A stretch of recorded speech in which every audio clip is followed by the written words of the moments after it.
Sa pangunguna ni Police Colonel Ledon Monte, Deputy Regional Director for Operations ng Police Regional Office Cordillera, kasama ang Baguio Flower Festival Incorporated, Baguio City Police Office, Bureau of Fire Protection, City Engineering Office, Disaster Risk Reduction and Management Office, Emergency Medical Services at iba pang kinauukulang ahensya, isinagawa ang Panagbenga Walkthrough kahapon ika-20 ng Enero bilang paghahanda sa nalalapit na 30th Panagbenga Festival 2026. Nagsimula ang walkthrough sa PNR Highway, dumaan sa Upper at Lower Session Road at Harrison Road at nagtapos sa Melvin Jones Grandstand, Baguio City.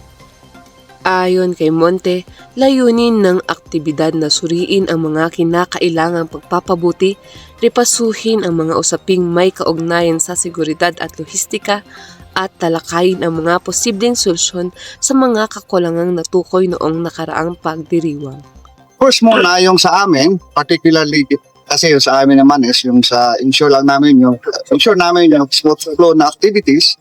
Kaya first na nakita natin doon is yung sa crowd control. Paano natin mas ma-ensure na smooth yung movement during the parade ng tao, ng participants, ng delegates at ng mga float. And last year, ang nakita nga natin doon is paano natin yung movement, paano natin ma-ensure na walang hindi masyadong gap kasi nga pag nagkakaroon kasi ng gap, yung sa likod naiipon. And then yung tao naman, hindi natin maiwasan, siyempre particularly dito sa Season Road, yung influx ng tao sa dami, lumalapit sila. So yung isa sa pag-agrihan doon is yung paglalagay ng mga marshals to make sure na doon lang sila kung ano yung allowable na mag-stay yung mga manunod. And yung mga i-deploy naman natin doon, aside from yung tao, magkakaroon tayo ng mga parang lines, mga tali na lang yan na pag-usapan namin para mas movable. And of course, yung emergency lane din sa kabila, dapat hindi yon free from any obstructions para kung sakaling may emergency tayo, mas madali tayo makapaglabas ng tao at yung movement ng medical personnel ay hindi siya ma-impede, hindi siya mahakot. May pinakita na sa amin ang Baguio City Police Office, considering yung number naman nila hindi kakayanin. So magbibigay tayo ng augmentation coming from nearby police office, particularly yung regional office natin ng mga personnel at saka yung Benguet Provincial Police Office, magtutulong din sila, magbibigay din sila ng augmentation personnel.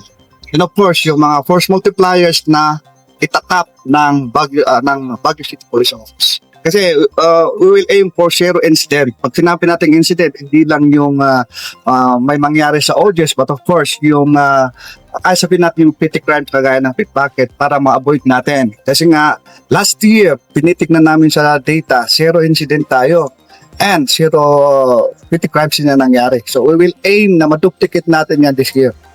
Muli namang hinihiling ng mga otoridad ang buong kooperasyon ng publiko upang masiguro ang maayos, ligtas at matagumpay na pagdaraos ng selebrasyon. Hindi lang naman sa mga bisita but also the local population. Nakita naman natin na for a very long time, very peaceful ang holding ng Panagbenga natin. Except for mga minor issues, pagtulungan natin to. Sa mga bisita, may mga advisories naman kami na ibigay, sana pakinggan natin.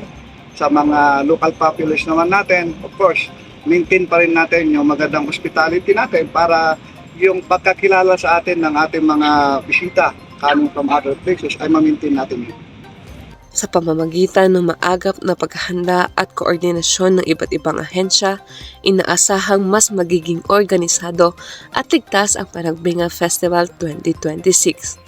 Patuloy namang hinihikayat ang publiko na makiisa at sumunod sa mga patakalang ipapatupad para sa ikakabuti ng lahat.